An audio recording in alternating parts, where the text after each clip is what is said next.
사랑하는 교우 여러분께 귀하신 주님의 이름으로 문안합니다. 지난 한 주간 주의 은혜 가운데 다들 평안하셨습니까? 큰 비도 있었고요. 또 갑자기 또 여름이 찾아온 듯 무더워지기도 합니다. 그러나 가을은 가을이죠. 이 좋은 가을날 우리에게 주신 하나님의 은혜와 사랑을 기억하면서 또 기쁨으로 예배할 때에 오늘 또 우리 주께서 이 예배를 통해서 우리의 영혼을 소생케 하시고 또 우리에게 삶에 참된 기쁨을 주시는 그런 복된 순간들이 주의 성령에 힘입어서 우리 모두에게 찾아올 수 있기를 소망합니다. 우리 함께 경배 찬송 부르면서 하나님 앞에 나아갈까요? 찬송가 85장입니다. 구주를 생각만 해도 이렇게 좋거든. 함께 찬송합시다. 구주를 생각만 해도 이렇게 좋거든. 주 얼굴 배울 때에야 얼마나 좋으랴. 만민의 구주 예수의 귀하신 이름은 천지에 있는 이름 중 비할 데 없도다.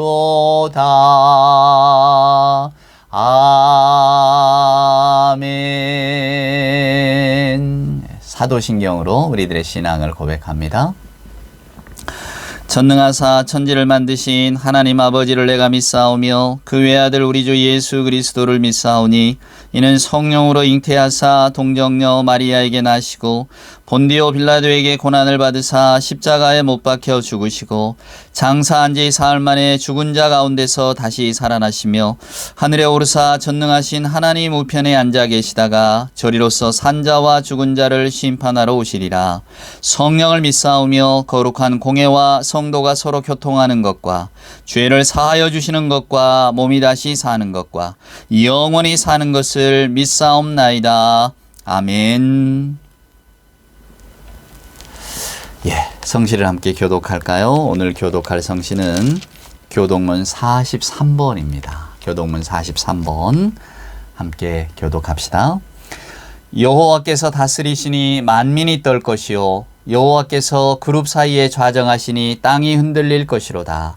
시온에 계시는 여호와는 위대하시고 모든 민족보다 높으시도다. 주의 크고 두려운 이름을 찬송할지니 그는 거룩하심이로다. 능력 있는 왕은 정의를 사랑하느니라. 주께서 공의를 견고하게 세우시고 주께서 야곱에게 정의와 공의를 행하시나이다. 너희는 여호와 우리 하나님을 높여 그의 발등상 앞에서 경배할지어다. 그는 거룩하시도다. 그의 제사장들 중에는 모세와 아론이 있고 그의 이름을 부르는 자들 중에는 사무엘이 있도다. 그들이 여호와께 간구하며 응답하셨도다. 여호와께서 구름 기둥 가운데서 그들에게 말씀하시니 그들은 그가 그들에게 주신 증거와 율례를 지켰도다. 여호와 우리 하나님이여 주께서는 그들에게 응답하셨고 그들의 행한 대로 갚기는 하셨으나 그들을 용서하신 하나님이시니이다. 너희는 여호와 우리 하나님을 높이고 그 성산에서 예배할지어다. 여호와 우리 하나님은 거룩하심이로다. 아멘. 오늘 예배 찬송은 찬송가 182장입니다. 강물같이 흐르는 기쁨. 오늘 제가 강물같이 흐르는 기쁨에 대한 설교를 하려고 오늘 이 찬송이 설교를 준비하는 동안 계속 제 입에서 떠나지 않았습니다. 찬송가 182장 강물같이 흐르는 기쁨. 우리 1절과 2절 함께 찬송합시다. 강물같이 흐르는 기쁨 성령 강림함이라. 정결한 맘 영원하도록 주의 거처 되겠네. 주님 주시는 참된 평화가 내 맘속에 넘치네. 주의 말씀에 거센 풍랑도 잠잠하게 되도다. 나의 생명 소생케 됨은 성령이 마심이라. 모든 의심 슬픔 사라져 주의 평강 넘치네.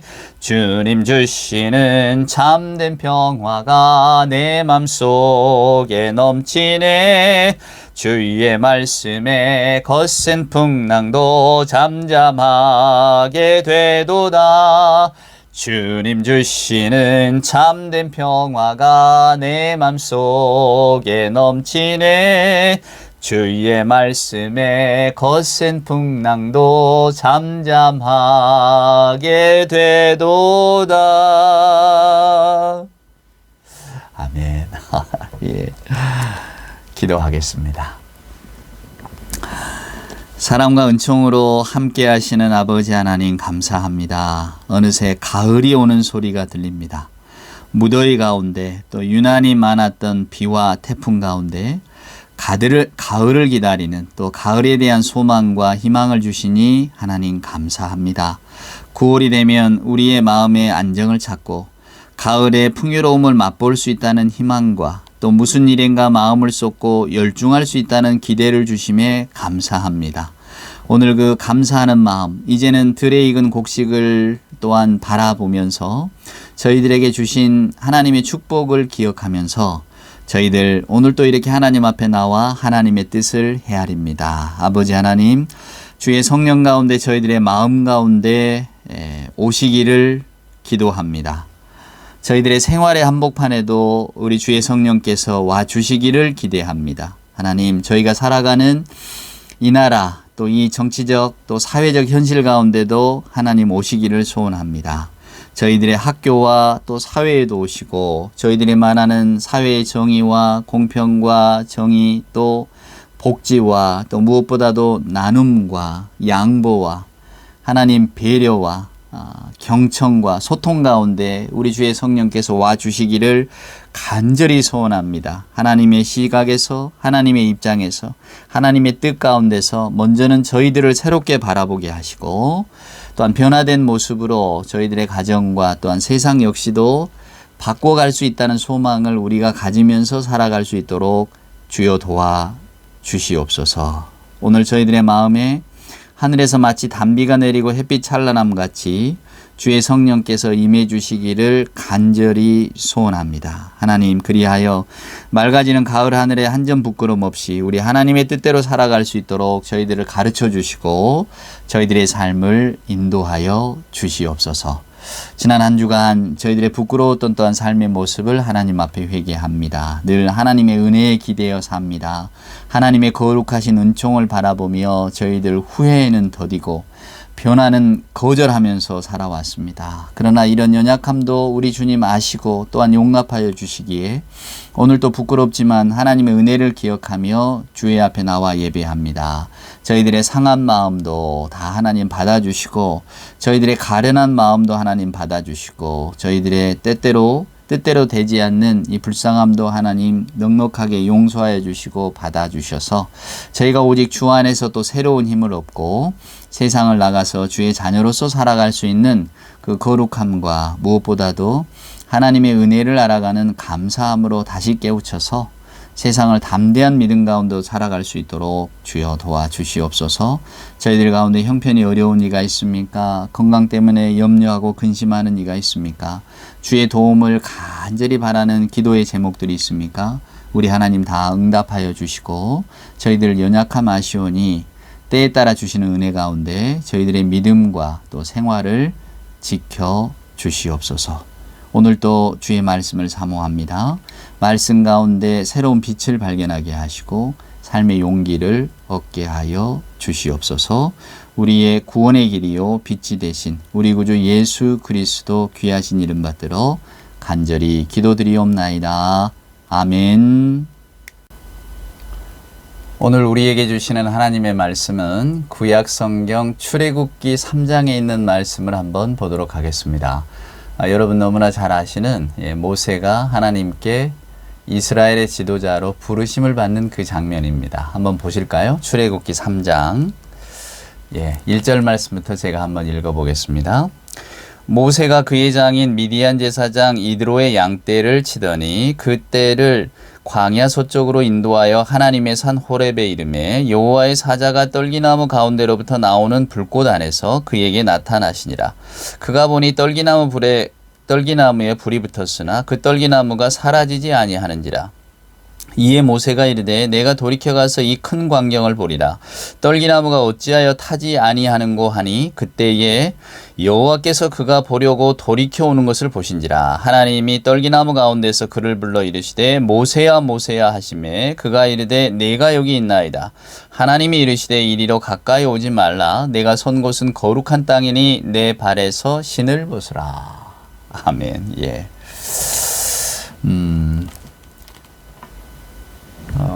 행복한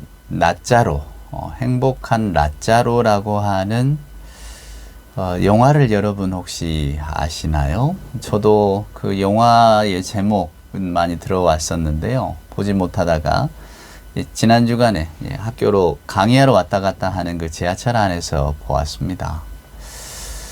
상도 받았고 또 여러분 짐작하시는 것처럼 낫자로 뭐가 생각나시잖아요? 뭐가 생각나십니까? 나사로 생각나시잖아요. 나사로. 예, 맞습니다. 그 나사로 이야기예요. 그래서 저도 호기심을 갖고 보았죠. 나사로의 이야기를, 이게 그 이탈리아 영화니까 이탈리아 말로는 낫자로입니다. 낫자로. 이름이 똑같죠. 네, 그걸 이제 현대식 우화로 만든 거예요. 바꿔서. 그러니까 나사로 이야기를 그대로 가져다가 보여주면 성경 이야기가 되니까 그걸 이제 우화로 만들어서 우리에게 들려주고 있더군요. 뭐 대부분 영화를 못 보셨을 테니까 저도 최근에 봤으니까요. 영화의 내용을 아주 간략하게 제가 말씀을 드려볼게요. 배경은 이태리입니다. 조그마한 마을인데요. 어찌된 셈인지 그 이태리 그 조그마한 마을의 사람들은 77년 동안이나 밖에를 못 나가 봤어요. 뭐 홍수로 인해 가지고 이렇게 밖으로 나가는 그 길이 막혀서, 그러니까 말도 안 되는 이야기지만 이야기를 만들려다 보니까 그렇게 된 겁니다. 그래서 77년 동안이나 그 마을 사람들이 고립해서 사는데요. 근데 이제 그 마을 사람들이 담배 농사를 짓는데 착취하는 후작 부인이 나옵니다. 그러니까 세상 물정을 모르는 거예요. 이 사람들은 77년 동안에 나간 적이 없으니까. 그러니까 옛적의 그 질서를 그대로 가져온 겁니다. 귀족에게 봉사하고 귀족이 주는 돈을 받고, 그러니까 착취당하는 거죠. 지금식으로 이야기하면. 그러니까 근데 세상과 단절돼 있으니까 아무런 그 소식을 모르고 그냥 죽도록 노동하고 후작 부인이 던져주는 조그마한 돈을 받아서 그냥 이렇게 살아가는, 농사 지을 때 돈 빌려오고, 그리고 이제 그걸 다 갚지 못해서 계속해서 이제 노예 같은 삶을 살아가는 뭐 그런 겁니다. 근데 그 사람들 가운데에 산속에서 홀로 사는 마을 청년이 하나 있어요. 그 청년 이름이 낫자로입니다. 그래서 마을 사람들은 계속해서 이 낫자로의 이름을 불러대는 거예요. 뭘 시키려고. 그러니까 구조는 후작 부인은 이 마을 사람들을 착취하고, 이 마을 사람들은 또 이 낫자로라고 하는 이 청년, 순박하기 그지없는 청년을 이제 막 부려먹어요. 이 청년은 뭐 집도 없이 그냥 이 산속 그 동굴에서 혼자 사는데, 그러니까 어떻게 보면 동네 바보죠. 아주 착하고 선하지만 동네 사람들이 그냥 마구 부려먹는, 근데 이렇게 착할 수가 없는 사람이에요. 근데 이제 그 마을에 뭐 작은 소동도 있고 해서 결국 이제 그 마을 사람들이 전부 다 이제 밖으로 나가게 됩니다. 경찰이 들어오고 77년 동안이나 이 마을 사람들이 얼마나 말도 안 되는 대우를 받고 착취를 당해왔는가, 뭐 이제 요런 것들이 이제 다 밝혀지게 되는 거죠. 후작 부인은 죽고 뭐 하여간 뭐 모든 것이 다 이제 원래 우리가 사는 세상처럼 되어지는 그런 질서가 펼쳐집니다. 그 마을에. 그래서 마을 사람들이 전부 다 경찰을 따라서 그 마을 77년 동안이나 건너지 못했던 작은 개울이에요. 근데 그게 무서워서 못 건너는 거예요. 근데 경찰의 인도를 따라서 다 건너서 이제 이태리의 대도시로 다 이주를 하게 되죠. 낫자로는 어떻게 됐느냐? 낫자로는 중간에 뭐 하여간 여러 가지 일들이 있어서 산 위로 올라가다가 그냥 절벽에서 떨어져서 죽어요. 근데 영화에서는 이제 그 낫자로가 다시 살아나는 거죠. 늑대가 와서 이렇게 깨워주니까 살아납니다. 그래서 이제 낫자로도 마을 사람들을 찾아서 이제 도시로 가게 되는 거예요. 그러니까 세월은 수도 없이 흘렀죠. 몇 년이 흘렀는지 영화는 자세하게 말해주지 않습니다. 많은 세월이 흘렀어요. 그래서 낫자로가 이렇게 우여곡절 끝에 그때 마을에서 같이 살았던 사람들을 만나게 됩니다. 근데 그때 마을에서 살았던 사람들은 그럼 어떻게 사느냐? 착취받고 어렵고 정말로 힘들게 살았던 사람들이 도시로 가니까 도시 빈민으로 살고 있는 거예요. 여전히 남에게 구걸하거나 혹은 남을 속여서 뭔가를 이렇게 하는, 집도 없이 그냥 자동차 안에서 살아가는, 먹을 것도 없어서 그냥 그날 대충 살아가는 그런 비난한 삶을 살아가고 있는 겁니다. 예, 그러면서 이제 사람들이 말을 하는 거예요. 우리한테 올 돈을 전부 다 은행이 가져가 버렸다고. 은행이 우리 돈을 다 뺏어갔다고. 그래서 이 라자로가 그 은행을 털러 갑니다. 근데 뭘 들고 가느냐면 새총, 나무로 만든 새총을 들고 뒷주머니에 꽂고 가는데요. 이제 돈을 달라고 그럽니다. 순박하니까 그냥 돈을 이렇게 얻을 수 있을 거니. 그런데 예, 그걸 총으로 오해해서 결국 사람들이 그 라자로를 거기서 이제 이렇게 뭐 두들겨서 결국 죽게 만들거든요. 영화는 그렇게 끝납니다. 저는 멍했어요. 도대체 이 영화가 뭘 말하고 싶었을까? 왜 행복한 라자로라고 이름을 또 붙였을까? 도대체 이 영화가 지향하는 바는 뭘까? 굉장히 고민스러웠거든요. 그래도 목사잖아요. 나사로, 성경의 나사로 이야기를 분명히 영화로 만들었을 테니까 도대체 여기가 무슨 의미를 가지고 있었을까? 곰곰이 생각해 보니 여러분, 우리는 요한복음 11장에서 나사로를 살리신 예수님의 이야기를 너무나 잘 알고 있습니다. 그렇죠? 자, 나사로가 부활을 했어요. 자, 우리는 여기까지는 너무 잘 알고 있습니다. 예, 나사로가 나오너라. 막 그 미이라처럼 붕대를 감고 이렇게 나온 나사로. 저도 초등학교 다닐 때 그 두루마리 화장지로 막 감았던 기억이 나요. 연극하고 선생님 지시에 따라서. 왜냐하면 미이라처럼 만들어야 될 만들 게 없으니까 막 화장지를 이렇게 둘렀었던 기억이 나거든요. 예, 그런 나사로의 모습이 저나 여러분에게는 생생합니다. 그런데 여러분 혹시 생각해 보셨습니까? 그 부활한 나사로는 어떻게 살았을까요? 그러니까 부활하고 난 나사로의 삶은 어떻게 됐을까? 한 번이라도 생각해 보셨습니까? 저도 한 번도 생각을 안 해봤어요. 근데 그 영화를 보고 나서 생각해 보게 됐습니다. 아, 그래, 나사로는 어떻게 살았을까? 어차피 죽었다가 다시 살아났단 말이에요. 그런데 그 살아난 나사로가 돌아간 곳은 여전히 아마 그들이 살고 있던 마을, 나사로가 죽기 전에 살았던 마을과 마을 사람들 사이로 돌아가지 않았겠습니까? 분명 나사로는 죽음을 경험하고 살아났는데 여전히 그 마을 사람들 틈에 섞여서 살아가야 되는 나사로. 그의 삶은 어땠을까? 아마 부활 이전과 별반 다르지 않았을 것입니다. 우리는 부활 이후의 삶을 생각하면 뭔가 드라마틱하고 극적인 게 일어났을 것처럼 생각하지만 그러지 않았겠죠. 그리고 역시 나사로도 자기에게 주어진 생애의 모든 것을 마치는 순간 또 다시 죽음을 맞이했을 겁니다.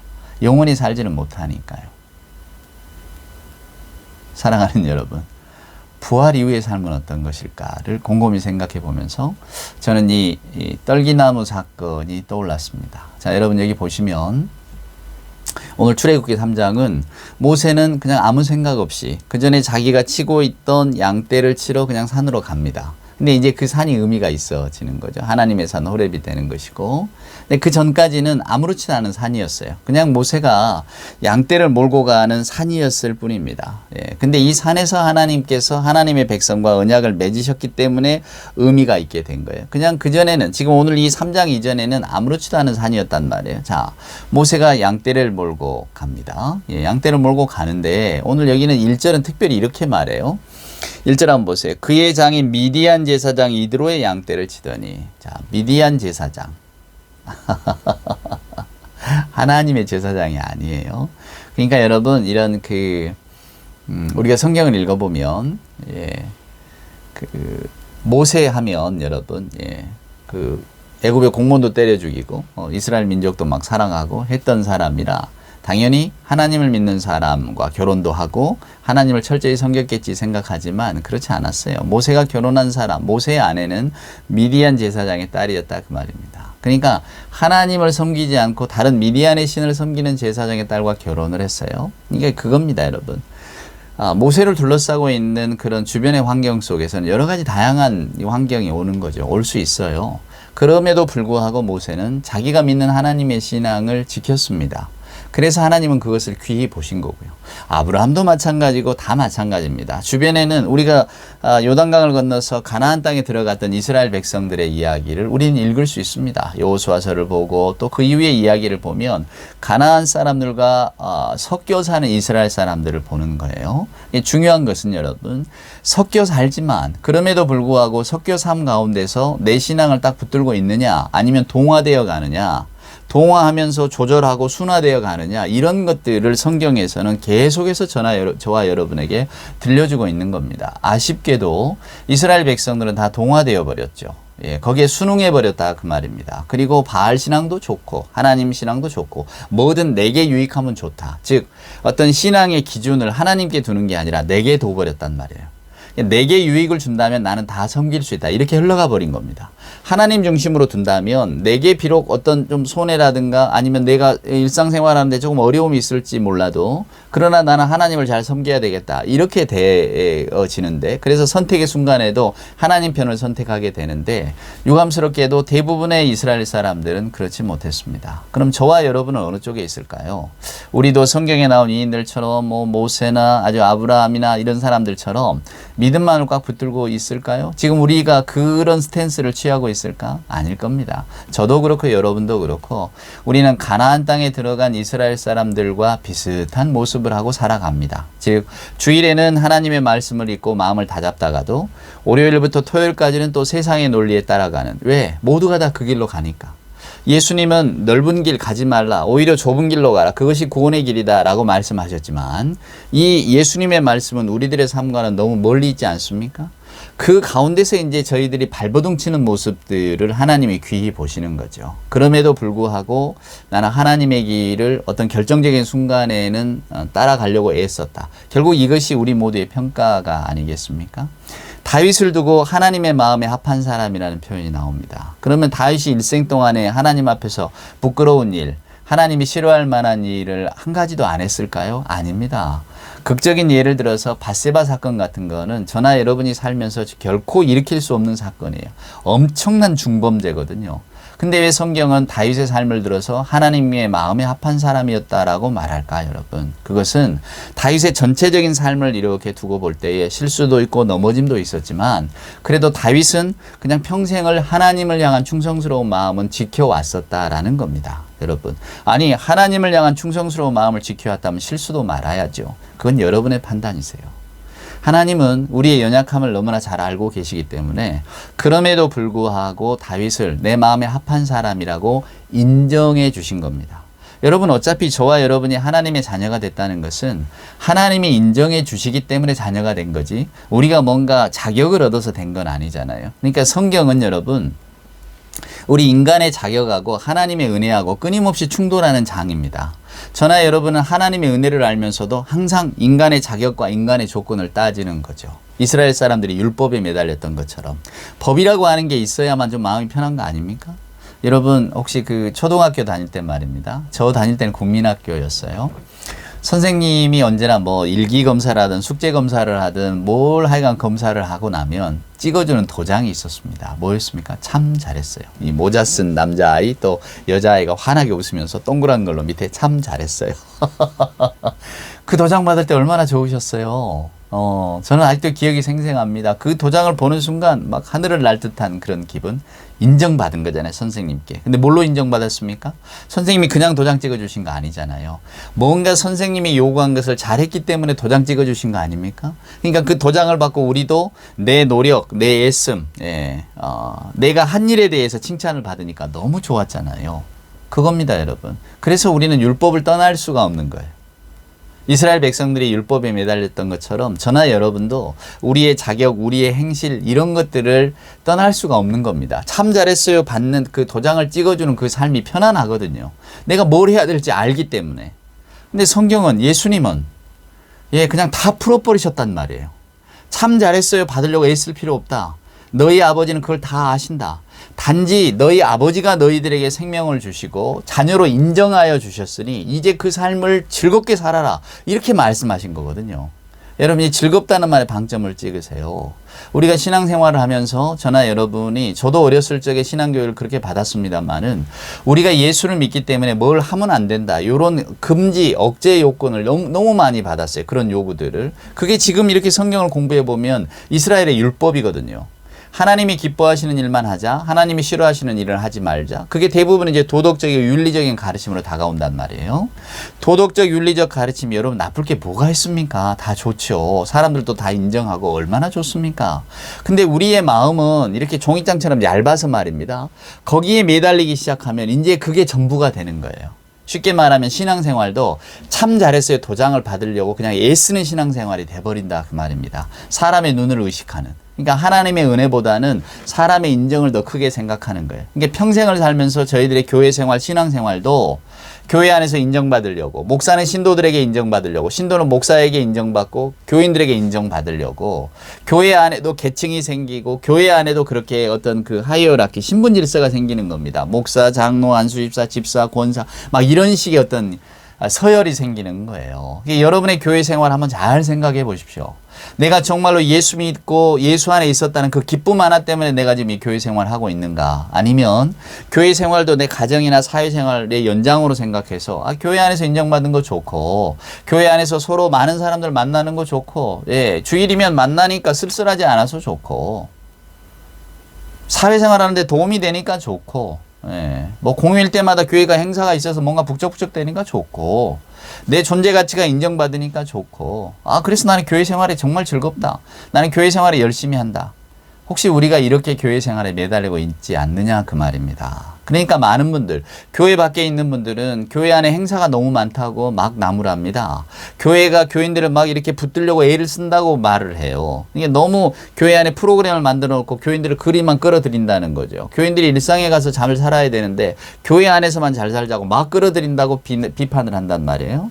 근데 막상 교회 안에 있는 분들은 또 그런 문제의식을 느끼느냐, 느끼지를 못해요. 교회 안에 행사가 많으면 교인들 사이에 관계도 돈독해지고, 또 뭔가 내가 일을 한다는 그런 게 있으니까 살아있는 것 같고, 교회도 막 활동적인 것 같고, 교회 안에서는 자꾸 뭔 일을 만든단 말이에요. 그러니까 이게 세상하고 괴리가 있는 거죠, 여러분. 저는 여러분에게 뭐 세상의 눈으로 우리의 신앙을 바라보자 이렇게 말씀드리는 게 아닙니다. 성경의 눈으로 바라보자는 거예요. 우리가 요한복음 4장에 보면 우물가의 여인이 나옵니다. 우물가의 여인이 물동이를 낮에 기르려고 물동이를 들고 와요. 물을 기르러 온 겁니다. 근데 왜 낮에 올까? 사람들과 섞이는 게 싫어서입니다. 우리는 그 여자의 삶에 대해서 잘 알지는 못하지만 한낮에 물을 기르러 왔다는 것만으로도 여러 가지를 유추할 수 있어요. 어찌됐건 동네에서 편안하게 삶을 살지 못하는 여자입니다. 그래서 마을 사람들의 눈을 피해서, 또 우물가라는 게 여인들의 말들이 많아지는 장소잖아요. 우리의 옛날 빨래터처럼. 그러니까 그 떠들썩한 여인들이 다 집에 돌아간 다음에 기르러 왔단 말이에요. 그런데 그 여자가 어떻게 됩니까? 예수님을 만나자마자 자기가 들어왔던 그 물동이를 버려두고 마을로 뛰어들어가서 사람들에게 내가 누구를 만났다고 외친다니까요. 예수를 만난다는 것은 이 기쁨입니다. 저 사람이 나를 어떻게 볼까 별로 잘 생각 안 해요. 그냥 내가 만난 예수가 너무 좋아서, 나를 구원하신 예수, 나는 이런 분을 만났고 이런 분으로부터 내가 이런 말씀을 들었다고 그냥 막 좋아서 외치는 거거든요. 여러분, 이게 믿음이고 이게 신앙입니다. 내가 뭔가를 해서 하나님께 인정받고 참 잘했어요 도장을 많이 받았기 때문에 이걸 자랑하러 다니는 게 아니에요. 그래서 우리들의 믿음은 하나님의 은혜로 출발하는 거지 우리의 노력에서 출발하는 게 아니에요. 우리 일상의 삶은 저나 여러분이 노력해서 가꾸어 가야죠. 일상의 삶도 성실하게 사시고, 저축도 열심히 하시고, 돈도 열심히 보시고, 자녀도 열심히 양육하시고, 여러분의 삶을 잘 살아야만 사람들이 그 일상생활 속에서 참 잘 살고 있구나 인정해 주지 않습니까? 제가 지금 그 일상의 삶을 말하는 게 아니잖아요. 근데 우리는 그 일상의 삶을 하나님에 대한 믿음의 삶까지도 똑같이 갖고 오려고 한단 말이에요. 그러니까 예수께서 그러지 말라 하셨고, 바울도 로마서에서 계속해서 옛 이스라엘 사람들이 율법에 매달렸다면 이제 우리는 부활신앙, 은혜신앙에 매달려야 됩니다. 이렇게 이야기하고 있는데도 우리는 성경을 읽으면서도 여전히 그냥 옛 율법신앙으로 가서 내가 한 만큼 복을 받고, 내가 애쓰고 노력한 만큼 하나님이 나를 인정해 주시고, 나의 어떤 그 실현과 목적을 위해서 그냥 막 애쓰는 거죠, 교회 안에서도. 그러니까 신앙을 은혜로 받아들이는 게 아니라 신앙은 내가 하나님의 눈에 들어야 하는 걸로 받아들이니까 뭔가 항상 초조하고 불안한 겁니다. 이만큼 해도 내가 하나님의 은혜에 보답하는 것일까? 또 이렇게 헌신하고 봉사해도 마음으로는 뭐 여러분 가끔 하시는 생각도 입으로 뱉는 말씀 있잖아요. 저 이렇게 해서 천국 갈 수 있을까요? 저 이러다 지옥 가면 어떡하죠? 예, 그런 마음들을 갖고 여전히 살아가고 계시잖아요. 자, 오늘 이제 이 떨기나무를 보세요. 모세가 그냥 양치러 갔다가 떨기나무를 봅니다. 근데 불이 붙어 있는데 불이 붙으면 떨기나무가 사라져야 되잖아요. 근데 안 사라지는 겁니다. 그래서 모세가 가던 길을 돌이켜서 다시 온 거예요, 여러분. 그게 오늘 이 말씀의 핵심입니다. 그냥 늘 보는 장면입니다. 그래서 이제 여러분 이 고대 근동의 지리나 이런 것들을 연구했던 학자들은 이런 이야기를 합니다. 이제 왜 사막, 여러분 떨기나무라니까 좀 근사해 보이시죠? 아닙니다. 그냥 덤불입니다. 덤불. 가시덤불 같이. 사막, 저도 뭐 사막을 경험해 보지 못했고 또 유대광야도 가보지 못했으니까 제가 어떻게 여러분께 생생하게 말씀을 드리겠습니까? 근데 뭐 동영상이나 책이나 이런 것들로 이렇게 본 간접 지식으로 여러분께 말씀을 드리면 광야에 그런 떨기나무 이런 그러니까 덤불 같은 게 많이 굴러다녔대요. 우리도 영화에 보면 그런 거 막 굴러다니는 거 보잖아요. 여러분 잘 아시는 로뎀나무. 그게 뭐 근사한 나무 같으시죠? 아닙니다. 사막에 있는 그냥 가시 덤불이에요. 그러니까 뭐 로뎀나무 아래서 휴식을 취했다고 하니까 우리는 뭐 근사한 나무를 기억하고 또 로뎀나무 교회 뭐 이런 로뎀나무라고 하는 이름이 근사해 보여서 이렇게 가져다 쓰시는 분들도 계시는데 아 나는 가시덤불인지 알고 썼습니다. 이렇게 이야기하시면은 저는 뭐 드릴 말씀이 없지만 마치 우리 형편에서 뭐 동네 여기에는 느티나무 같은 그런 느낌으로 로뎀나무가 그런 나무 아닐까? 로뎀나무 밑에서 휴식을 취하니까 우리도 동구박 이 마을 밖에 서 있는 그 느티나무 그 밑에 너무 수령이 오래된 느티나무 밑에는 다 사람들이 거기다 평상도 깔아놓고 쉬었다 가라고 의자도 갖다 놓고 그런 어떤 그 아련한 전경들이 떠오르잖아요. 아 느티나무 밑에 맞아 쉼이 있고 휴식이 있어. 무더운 여름에 거기서 쉬면 얼마나 좋아. 이런 마음들이 있단 말이에요. 그래서 그냥 로뎀나무도 그러려거니 해서 그런 이미지를 갖다 놓는다면 천만의 말씀이에요.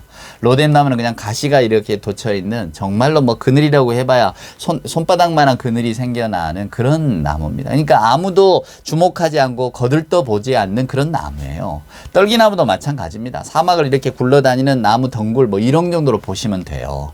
근데 가끔 사막이 이제 워낙 건조하니까 가끔 그 떨기나무들이 불이 붙는 경우가 있답니다. 자연적으로.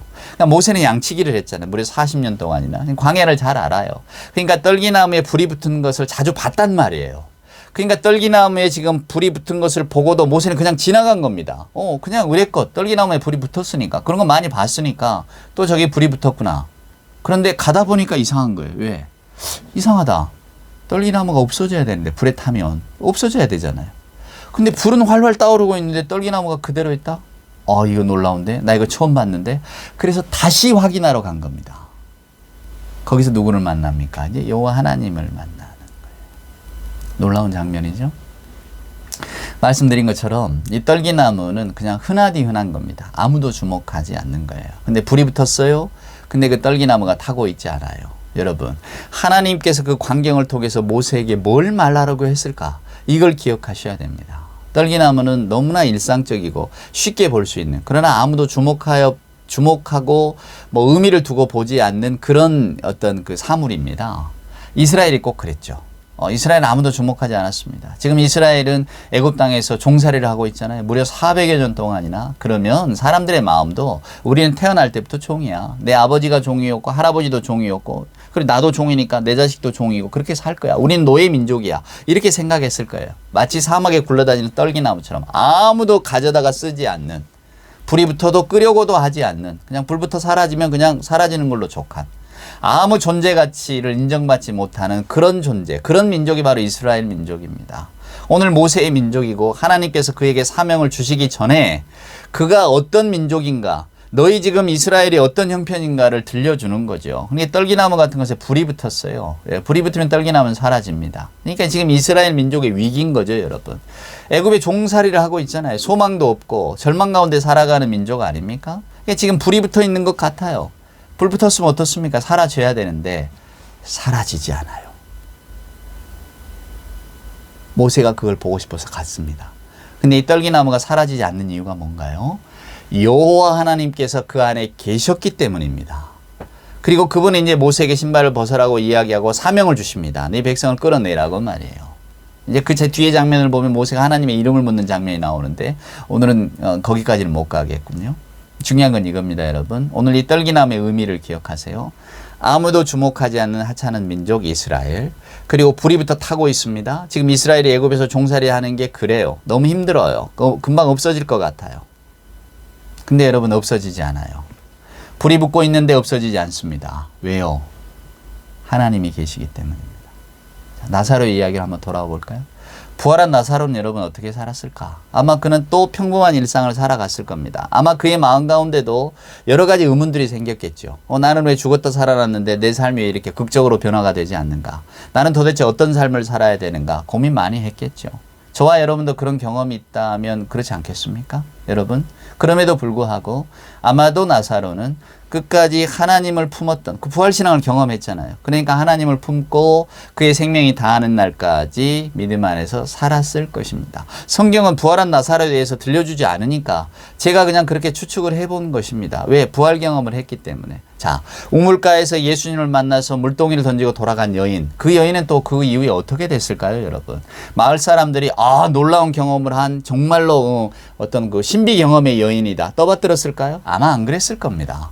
저 여자가 좀 미쳤나 보다. 뭐 이상한 소문을 들었나 보다. 아니면 조금 좋게 봐서는 이럴 수 있죠. 그 소문으로만 듣던 예수를 만나서 저 여자가 정말 놀라운 경험을 했나 보구나. 근데 아마 그렇게 끝났을 겁니다. 이 여자의 일상도 아무 변화가 없었을 거예요. 뭔가 이렇게 변화되는 것, 갑자기 마을 사람들이 그녀를 귀하게 여겨주거나 대접을 해주거나 그러지 않았을 겁니다.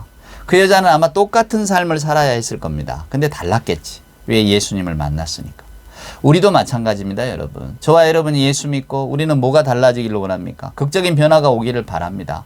근데 여러분의 삶도 저의 삶도 예수를 믿거나 믿지 않거나 별반 달라질 바가 있었겠습니까? 우리는 아마도 여러분 예수를 믿어도 이렇게 살았을 것이고 믿지 않아도 대충 비슷한 삶을 살았을 겁니다. 비슷한 직업을 갖고 비슷한 환경 속에서 비슷한 사회적 성취를 이루면서 살았겠죠, 여러분. 딱 하나 다른 거는 예수를 믿고 안 믿고. 하지만 우리들의 일상의 삶은 별로 크게 다를 바가 없었을 겁니다. 중요한 것은 저나 여러분이나 오늘 예수 믿음을 가졌다는 거죠. 여러분, 마치 나사로가 부활했던 것처럼 우물가의 여인이 그 예수님을 만난 것처럼 모세가 떨기나무 가운데서 하나님을 만났던 것처럼 우리 모두에게는 그런 경험이 있습니다. 우리가 그걸 인정하든 인정하지 않든 우리는 예수를 만났기 때문에 오늘 또 저와 여러분이 함께 이 주님의 말씀을 나누면서 예배를 하고 있는 것이고 또 주님의 말씀을 아멘으로 받아들인 겁니다. 근데 받아들이고 나서 우리의 삶이 그럼 달라졌느냐? 별반 달라지지 않았을 거란 말입니다. 저의 믿음도 우리들의 사람됨도 달라졌는가? 별반 달라지지 않았을 거란 말이에요. 저희가 뭐 특별히 더 착해졌습니까? 아니면 특별히 더 모나졌습니까? 아마 그러지 않았을 겁니다. 그러면서 우리는 늘 고민하겠죠. 예수를 믿고 내가 부활 생명을 산다는데 나는 왜 예나 지금이나 별반 달라지지 않았는가? 나는 왜 그냥 울컥울컥 화도 나고 성도 내고 못마땅한 게 있으면 막 마음이 짜부라들고 뭔가 비난할 일이 있으면 막 목소리도 높이고 싶고 화도 나고 분노하고 막 그런 순간들이 계속해서 이렇게 반복이 되어지며 나를 괴롭히는가? 나는 좀 넉넉하게 예수 믿는 사람으로 살고 싶은데 왜 나는 일상의 삶의 모습에서 그런 예수 믿는 자의 삶을 우리가 성경에 보면 예수 믿는 향기 뭐 너희는 그리스도의 향기다 막 이런 말을 하는데 왜 이런 말씀대로 나는 살지 못하나? 이게 다 우리들의 고민 아닙니까?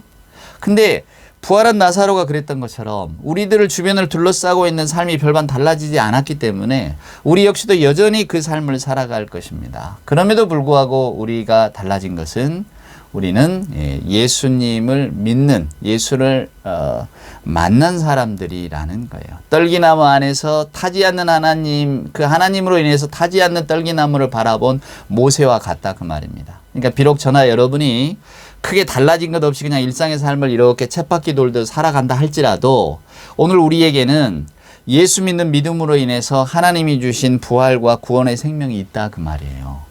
저는 오늘 여러분에게 그 기쁨을 가지고 살아가시라고 말씀드리고 싶어요. 내 삶이 변화도 없고 내 생각도 변화도 없고 내가 도대체 믿음 가운데 사는 사람인지 예수를 잘 믿고 사는 사람인지 난 잘 모르겠다. 내 모습을 그냥 있는 그대로 아마 보여준다면, 내가 스스로 판단해 본다면, 내가 누구에게 나는 예수 믿는 사람이라고 말하기가 좀 부끄럽다. 예수 믿는 삶의 열매가 나는 없는 사람이다. 아마 우리들 대부분이 솔직하게 말한다면 그런 수준일 것입니다. 그럼에도 불구하고 우리는 나름 발버둥을 치겠죠. 예수 믿는 어떤 그 모습을 드러내 보려고. 때로는 기도로서, 또 때로는 성경을 읽으면서, 또 때로는 주일에 봉사를 하면서, 교회를 잘 섬기면서, 또 누구에게인가 그래도 우리 예수 믿는 사람이 되자고 전도하면서 우리는 그렇게 살아가겠죠. 그러나 우리들의 모습이 정말로 하나님이 보시기에 순전하고 투명하고 정말로 신앙생활에 이렇게 몰두하고 매진하며 사는 사람일까? 예수님이 말씀하시는 너희들은 나의 제자가 되고 그 제자가 될 수 있을까? 저와 여러분은 대부분 제자가 되지를 못합니다. 제자의 삶이라고 하는 것은 우리 예수님의 말씀처럼 모든 것을 다 버리고 쫓아오라는 삶이거든요. 근데 예수님은 또 바리새인들과 논쟁 속에서 항상 왜 세리와 죄인들과 먹고 마시느냐, 즉 일상의 삶을 즐겁고 유쾌하게 살아가느냐, 이걸로 비판받으셨던 분이거든요. 그러니까 예수님은 저나 여러분의 일상의 삶을 단 한 번도 부정하신 적이 없다 그 말입니다. 우리가 기준을 너무 높게 잡아서 제자로 삶을 살아야 되는데, 다 버리고 주님만을 쫓아야 되는데, 근데 주님도 그걸 실은 우리에게 과연 요구하고 계실까? 그렇지 않으실 겁니다. 주님은 오히려 일상의 삶 가운데서 지지부진하죠. 뭔가 좀 변화하고 싶고 바뀌고 싶지만 바뀌지 않는 그런 삶을 그럼에도 불구하고 믿음을 지키며 살아가는 것, 그것이 가장 중요한 것이라고 오늘 또 우리 모두에게 말씀해 주실 겁니다. 우리들의 연약함도 아픔도 슬픔도 고통도 부족함도 아시는 주님께서 우리를 다 넉넉한 품으로 받아들여 주고 계시니까요. 그러니까 여러분, 오늘 이 떨기나무 가운데에 일어난 사건을 보세요. 혹시 여러분이 지금 나는 떨기나무 같습니다. 나는 정말로 보잘것없고 내 인생은 실패했고 아무도 주목하지 않고 또 요즘 제 주변에서 돌아가는 형편이 막 나를 활활 불태우는 것 같습니다. 나 정말 이렇게 불타는 것 같이 마음이 괴롭습니다. 이런 분도 분명히 계실 겁니다. 근데 여러분은 없어지지 않습니다. 여러분은 그렇게 해서 사라지지 않아요. 왜? 우리는 하나님의 자녀이니까. 하나님이 우리 안에 계시거든요.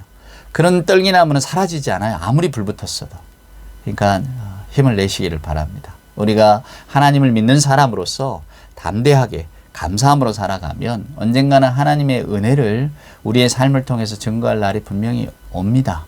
그것은 떨기나무 같은 삶을 살았지만, 그래서 때때로 내게 많이 불이 붙었지만, 금방이라도 없어질 것 같았지만 하나님이 함께 계셔서 내가 여기까지 올 수 있었다고, 내가 여기까지 내 믿음을 지킬 수 있었다고 분명히 고백하는 순간이 올 줄로 저는 확신합니다. 그게 오늘 주신 메시지의 어떤 그 핵심이랄까요? 저는 이 기쁨을 여러분과 함께 나누고 싶었습니다. 사랑하는 여러분, 떨기나무 같은 여러분, 비록 우리가 순간순간 불에 탈지라도 그러나 우리는 주의 은혜 가운데서 끊어질 수도 없고 하나님의 사랑 가운데 영원히 살아가는 부활 생명의 기쁨을 가진 사람들입니다. 그 기쁨을 가지고 또 이 한 주간도 담대하게 살아가실 수 있기를 우리 주님의 귀하신 이름으로 축원을 드립니다. 기도하시겠습니다. 이제는 우리 구주 예수 그리스도 크신 은혜와 아버지 하나님의 만극하신 사랑하심과 자비하신 성령님의 함께하심이 떨기나무 같은 인생 가운데도 그러나 임마누엘 하나님께서 함께 계셔서 타오를 때도 있지만 사라지지 아니하는 그 믿음 가지고 그 감사함 가지고 그 은혜 가운데 살기를 소원하는 우리 예배하는 모든 교우들 머리머리 위에와 저들의 기도와 또 저들의 삶의 형편과 예수 믿는 믿음 가지고 꿋꿋이 살아가고자 고백하는 저들의 믿음의 결심 위에 주님 사랑하시는 복된 교회 위에 이제로부터 영원 무궁토록 함께하여 주옵기를 간절히 축원하옵나이다. 아멘.